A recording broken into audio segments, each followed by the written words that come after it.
অহা 24 তাৰিখে সন্ধিয়া 5 বজাত প্ৰধানমন্ত্ৰী ডাঙৰীয়া গুৱাহাটীত আহি উপস্থিত হ'ব আৰু সৰু সজাই ঝুমুৰ নৃত্যৰ পৰিদৰ্শন তেখেতে উপভোগ কৰিব। 25 তাৰিখে ৰাতিপুৱা 10 বজাত আৰু 24 তাৰিখে ঝুমুৰ নৃত্য শেষ কৰি নিশাই তেওঁ প্ৰদৰ্শনীখন চাব আহিব।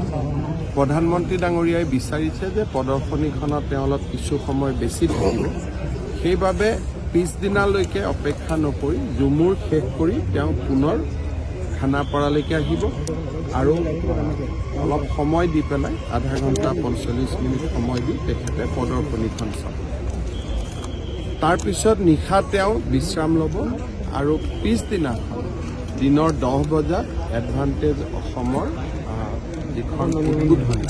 সেই উদ্বোধনী সভাত তেওঁ অংশগ্ৰহণ কৰিছে আৰু 12 বজাত তেখেত গুৱাহাটীৰ পৰা উভতি অহা 24 তাৰিখে সন্ধিয়া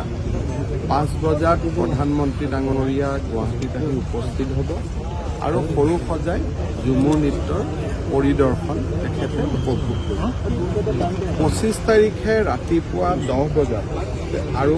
24 তাৰিখে ঝুমুৰ নৃত্য শেষ কৰি নিশাই তেওঁ প্ৰদৰ্শনীখন চাব আহিব। প্ৰধানমন্ত্ৰী ডাঙৰীয়াই বিচাৰিছে যে প্ৰদৰ্শনীখনত তেওঁ অলপ কিছু সময় বেছি থাকিব,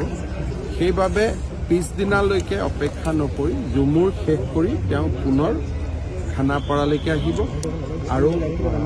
অলপ সময় দি পেলাই আধা ঘণ্টা 45 মিনিট সময় দি তেখেতে প্ৰদৰ্শনীখন চাব। তাৰপিছত নিশা তেওঁ বিশ্ৰাম ল'ব আৰু পিছদিনাখন দিনৰ 10 বজাত এডভান্টেজ অসমৰ যিখন উদ্বোধনী সেই উদ্বোধনী সভাত তেওঁ অংশগ্ৰহণ কৰিছে আৰু 12 বজাত তেখেত গুৱাহাটীৰ পৰা উভতি অহা 24 তাৰিখে সন্ধিয়া 5 বজাত প্ৰধানমন্ত্ৰী ডাঙৰীয়া গুৱাহাটীত আহি উপস্থিত হ'ব আৰু সৰু সজাই ঝুমুৰ নৃত্যৰ পৰিদৰ্শন তেখেতে উপভোগ কৰিব। 25 তাৰিখে ৰাতিপুৱা 10 বজাত আৰু 24 তাৰিখে ঝুমুৰ নৃত্য শেষ কৰি নিশাই তেওঁ প্ৰদৰ্শনীখন চাব আহিব।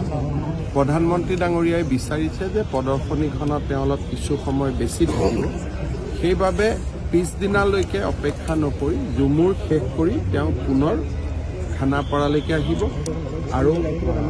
অলপ সময় দি পেলাই আধা ঘণ্টা 45 মিনিট সময় দি তেখেতে প্ৰদৰ্শনীখন চাব। তাৰপিছত নিশা তেওঁ বিশ্ৰাম ল'ব আৰু পিছদিনাখন দিনৰ 10 বজাত এডভান্টেজ অসমৰ যিখন উদ্বোধনী সেই উদ্বোধনী সভাত তেওঁ অংশগ্ৰহণ কৰিছে আৰু 12 বজাত তেখেত গুৱাহাটীৰ পৰা উভতি